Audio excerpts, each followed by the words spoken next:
Bismillahirrahmanirrahim. Assalamualaikum warahmatullahi wabarakatuh. Apa kabar anak-anakku semua? Ya, Ibu berharap kalian semua selalu dalam keadaan sehat walafiat. Baiklah anak-anak, hari ini kita kembali lagi pada pembelajaran IPS. Ya, materi yang akan Ibu sampaikan pada hari ini masih sama dengan materi sebelumnya, yaitu tentang potensi sumber daya alam negara-negara ASEAN Part 2. Ibu harapkan kalian masih terus semangat untuk menyaksikan video pembelajaran dari Ibu.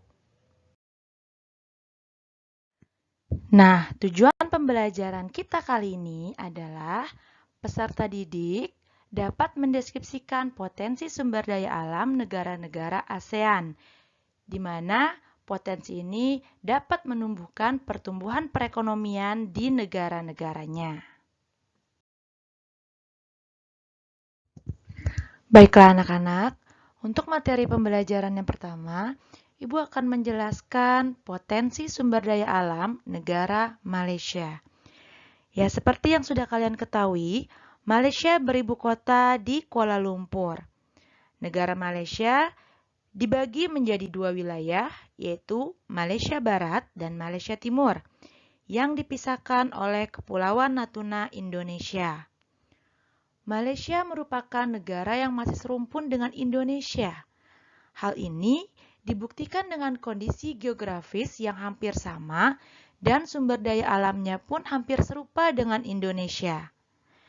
Ya, di bidang pertanian, yang menjadi komoditas utama adalah padi, karet, teh, dan kelapa sawit.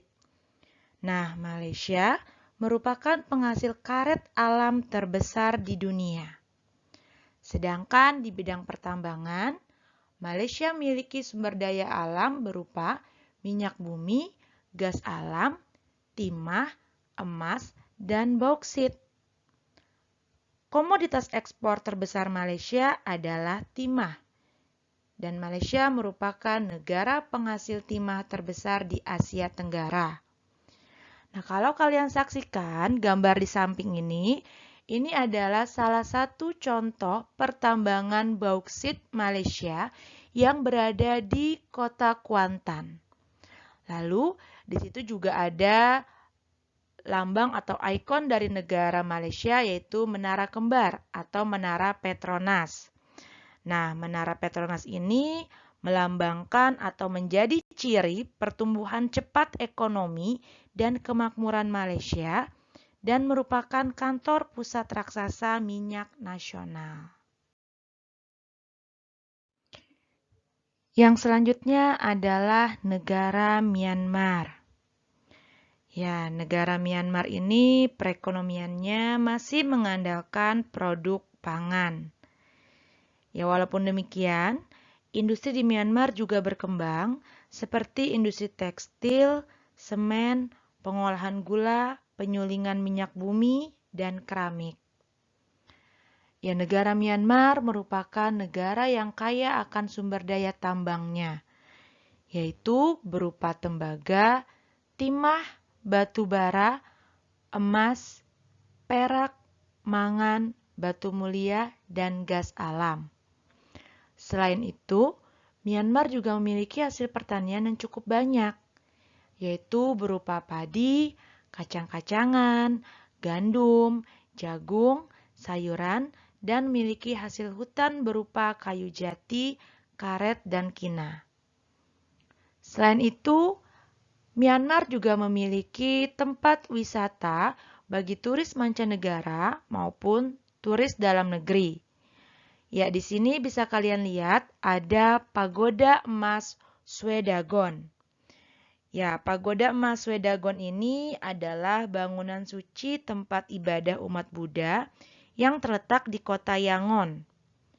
Ya, nama Swedagon ini memiliki arti, yaitu Swe yang artinya emas dan Dagon itu adalah nama kota Yangon pada masa lalu.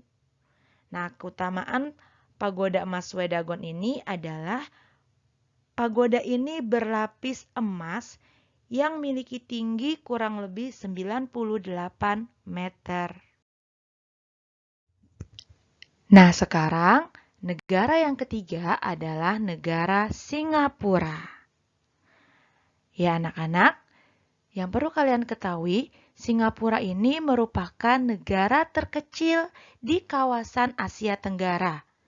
Tapi, negara Singapura merupakan negara maju di kawasan Asia Tenggara.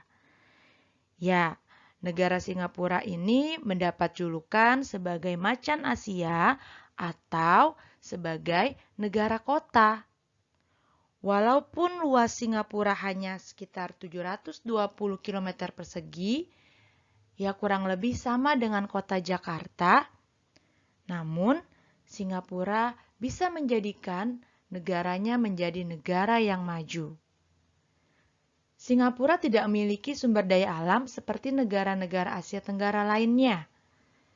Sektor perekonomian Singapura itu berada di bidang industri dan perbankan.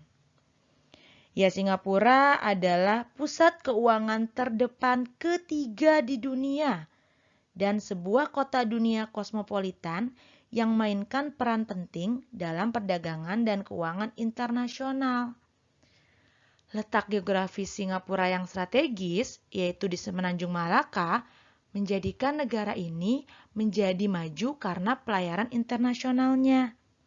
Ya, bisa kalian lihat pada gambar di samping, ini adalah Pelabuhan Internasional Singapura yang merupakan salah satu dari 3 pelabuhan tersibuk di dunia. Ya, kemudian negara Singapura juga memiliki tempat wisata bagi turis mancanegara, yaitu yang bernama Merlion Park. Ya, bisa kalian lihat gambarnya seperti di samping ini. Negara yang keempat adalah negara Thailand. Ya, seperti yang kalian ketahui, negara Thailand ini merupakan salah satu negara yang ikut serta dalam penandatanganan deklarasi ASEAN di kota Bangkok. Ya, Thailand merupakan negara yang memiliki sumber daya alam yang terkenal dengan keindahan pantainya. Ya, salah satunya adalah Pantai Phuket. Ya, kemudian Thailand juga terkenal dengan sumber daya alam pertaniannya berupa beras. Ya, penghasilan pertanian Thailand ini banyak terdapat di daerah aliran sungai Chao Phraya. Ya, bisa kalian lihat, ini adalah gambaran dari sungai Chao Phraya.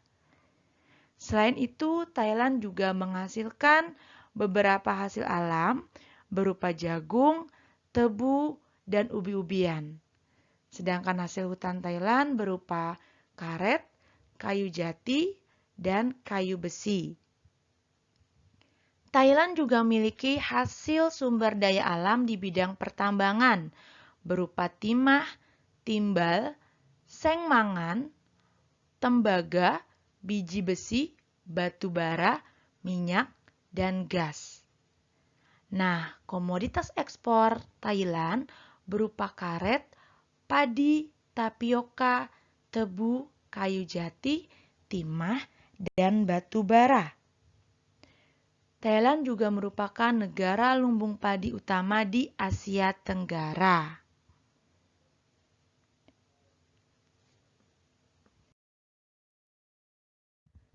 Negara yang terakhir adalah negara Vietnam. Ya, negara Vietnam merupakan negara yang unik yang memiliki bentuk seperti huruf S. Selain bentuk negaranya yang unik, Vietnam memiliki sumber daya alam yang menjadi ikon negaranya, yaitu Teluk Halong. Teluk Halong ini merupakan salah satu dari 7 keajaiban dunia menurut New Seven Wonder Foundation. Ya, bentuk dan posisi Vietnam yang memanjang menjadikan Vietnam kaya akan sumber daya alam lautnya. Vietnam unggul dalam ekspor cumi, udang, kepiting, dan lobster. Sektor pertaniannya didominasi oleh beras atau padi. Vietnam merupakan negara pengekspor beras ketiga terbesar di dunia. Selain itu, Vietnam juga menghasilkan kacang-kacangan, tebu, singkong, jagung, dan ubi. Hutan Vietnam juga menghasilkan arang, kayu, dan rotan.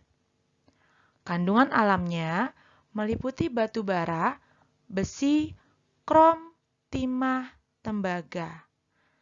Nah, saat ini industri yang berkembang adalah industri pengolahan bahan makanan, penggilingan padi, dan tekstil, di mana pusat utama industri terdapat di kota Ho Chi Minh. Baiklah anak-anak, materi tentang potensi sumber daya alam negara-negara ASEAN seluruhnya sudah Ibu jelaskan pada hari ini dan pada pertemuan minggu yang lalu. Mudah-mudahan kalian dapat memahami materi pembelajaran yang telah Ibu jelaskan melalui video YouTube ini. Jika ada pertanyaan, kalian bisa langsung menanyakannya di kolom komentar ataupun di grup IPS kelas masing-masing. Terima kasih. Wabillahi taufik wal hidayah. Wassalamualaikum warahmatullahi wabarakatuh.